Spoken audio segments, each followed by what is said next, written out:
ВМРО Пробиштип се сомнева дека одлуката на градоначалникот Драган Анастасов, домот за стари лица, да го смести во зградата на здравствениот дом е добра.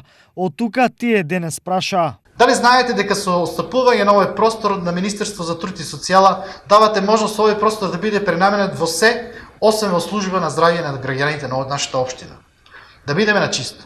И ние како политичка партија сме и ја чувствуваме потребата за отварање на дом на стари лица. Нешто кој што и впрочем беше во нашата изборна програма, но не е овде и не е во таа установа во која што претходната власт вложи многу. Од реновирање, набавка на опрема, санитетски возила, а најмногу се инвестираше во специјалистички кадри што за 2 години се враќаат во функцијата на пациентите. Дали сте се запрашале каде ќе бидат сместени тој медицински персонал и пациентите? Каде ќе го сместите породилиштето со породилната сала и капацитетот за сместување на новороденчињата? Знаете ли дека со ова ја уништивте и последната надеж за отварање на дневна болница која треба да биде формирана со доаѓањето на новите специјалисти? На ова реагира од кабинетот на градоначалникот. Ние им ветивме на граѓаните целосна реализација и неуморно работиме за да го исполниме тоа.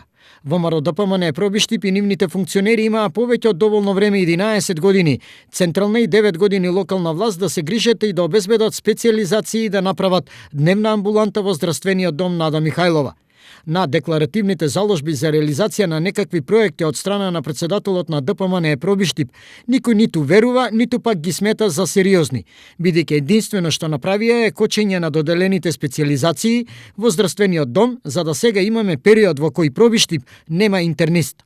Отварањето на дом за стари лица е повеќе од потребно за Пробиштип и со големо одобрување е прифатено од граѓаните и по никоја основа нема да го наруши работењето во здравствениот дом.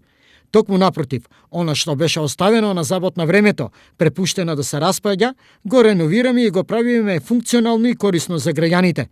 Реалноста во Пробиштип и фактите говорат за една поинаква состојба од она која доктор Миленковски како политичар ја прочита од скапоплатениот партиски идиот. Стои во реакцијата.